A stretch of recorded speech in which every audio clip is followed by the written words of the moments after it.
What do you think is our true self? This is a term that I think is thrown out a lot in the world, is, finding our true self. What does that mean to you? I love that question, Andy, because I think it's central to everything. I believe our true self is who we are without our traumas, without our false beliefs, without our separation ideology. I believe our true self is source. And source is, whether you want to call it consciousness, your deity, God, Jesus Christ, your higher power, your superconscious. I don't believe personally that matters. But source is a feeling of who we really are at our true essence, without our traumas, without our false beliefs, without our judgments, without our divisions. I believe, and that is the love part of us, that is the creative part of us, that's the solution part, that's the acceptance part, and that's also the part of us that is actually not fearful of death. Mm-hmm. That is, I'm already home, I am having an experience as a consciousness in this physical being, having this experience to up-level myself, to become heaven on earth, to become source in human form. And we don't always get that right. But the closer we are to that, the better our life goes. Mm-hmm.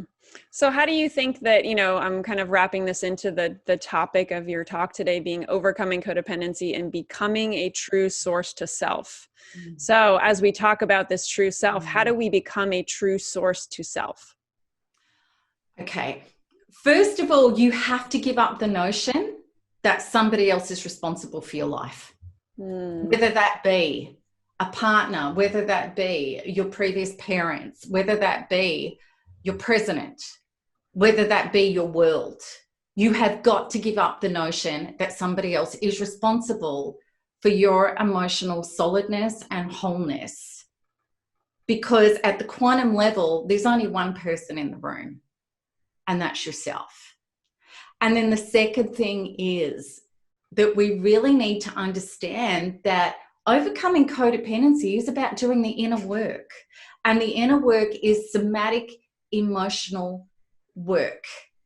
And I love the models that are about energetic healing, because it cuts out all of those years of logical therapy and trying to dissect your childhood and everything else.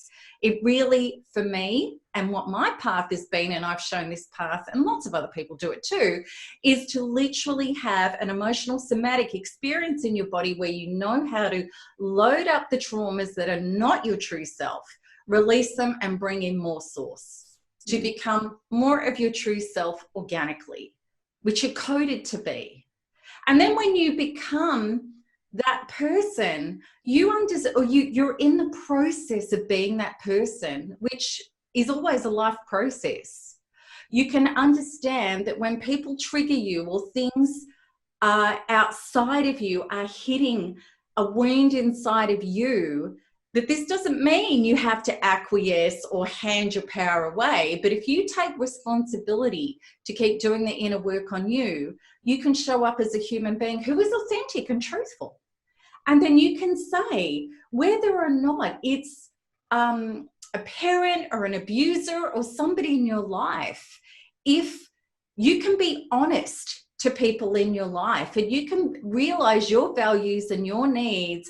And, I think the thing with codependency, Andy, that's so huge is we think people are mind readers.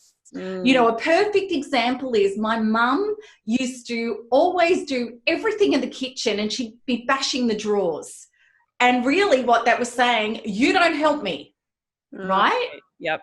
Okay, and this is a really simple example. When we become mature, evolving people coming out of codependency, we can, without shame, recognize our needs, speak up for what we want, have boundaries, but then realize it's not about somebody else getting your boundary to make you happy. It's about you getting your boundary.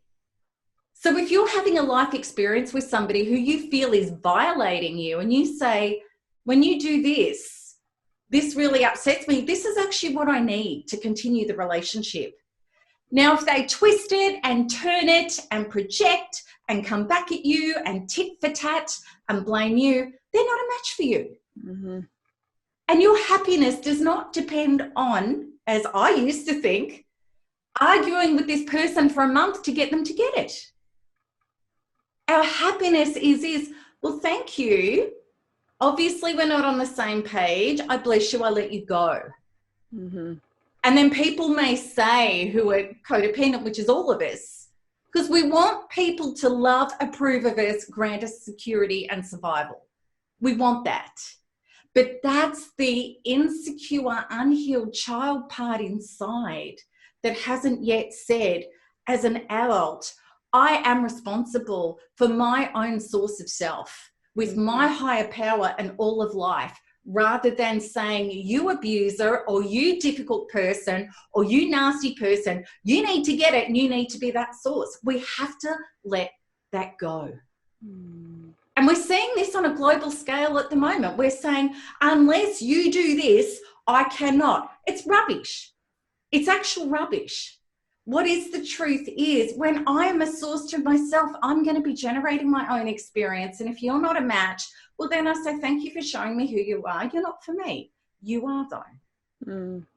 That is so key. And I love that you just said that with such passion, because yeah. And I mean, years ago, I would have looked at what you just said and been like, wait, how is it possible that the people outside of me aren't supposed to be the source of my own happiness or the source of my own validation? And man, like coming to like the realization that that's true is very exciting. It's like, oh, that's so well, amazing. It gives us our power back, Andy. Mm-hmm. There's a very powerful quantum law, so within, so without. And if I'm a victim, Andy, and you need to agree with me or give me something so I'm not a victim, you're only going to give me more of what I feel victimized about. And even if you did give me, it would be a bottomless pit.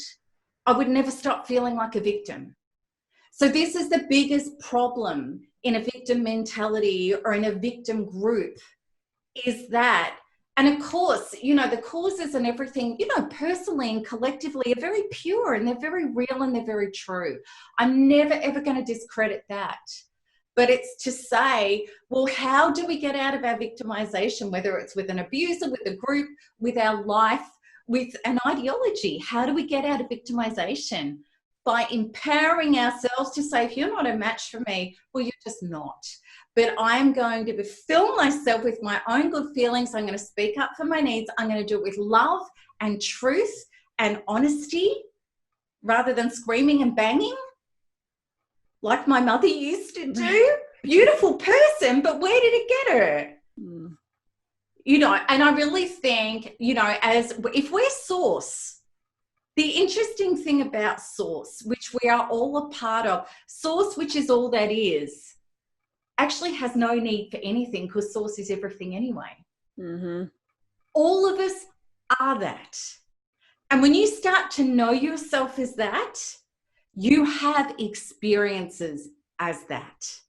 And if somebody disappoints you, they're just not your reality. You move on and keep having your source experiences. Mm-hmm.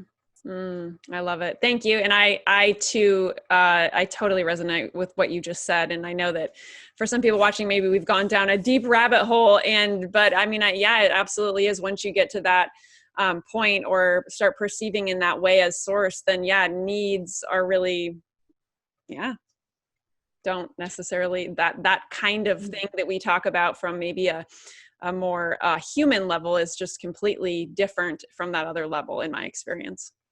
Look, it is definitely, but we get to be heaven on earth in a physical incarnation. So we get to know ourselves as feeling whole, and we know everything's in perfect and divine order, no matter how it looks. But we're also the generative force. So if something's not right in our life, it's not like we just go, oh, namaste, or, you know, love and light. It's not that at all. Yeah. We can actually ask for what we need. We can, and if somebody is not a source of that, thank you. I'm going to keep generating that somewhere else. Mm-hmm. Yeah. Because source is unlimited. This is the problem. We're too busy pointing the finger and saying, you are not, you have to, that will never work. Yeah. Doesn't get us to where we want to be. So you've talked about a few things, and I don't know how many yet. So we were talking about the 4 steps to overcoming codependency. Sure. So well, this is true. It's all kind of wrapped in. Yeah. Okay. Let me condense. Okay. Absolutely. Let me condense. Well, first of all, giving up the notion that your answer is going to be outside of you. Mm-hmm. As an adult, to change your life, you need to take the radical personal responsibility that if I'm wounded or I'm insecure, and you're human, of course, it's normal. That's why we're into personal development, to be very honest. If this stuff is in me, it is my responsibility. Nobody else can fix it for me. Doesn't mean you're to blame for it. It means you're going to take your power back. And then when you take your power back, it is totally about, I'm going to have the somatic experiences of doing the work in my body. Like I really want to work on myself. I'm going to show up honestly in life, and I'm not going to be attached to other people getting my boundaries or my truth. If they don't, I can bless them and I can let them go and keep generating the experience of my truth. And that will change your life beyond description. It sounds really scary. It sounds really hard when we break out of codependency into an empowered self and an empowered life.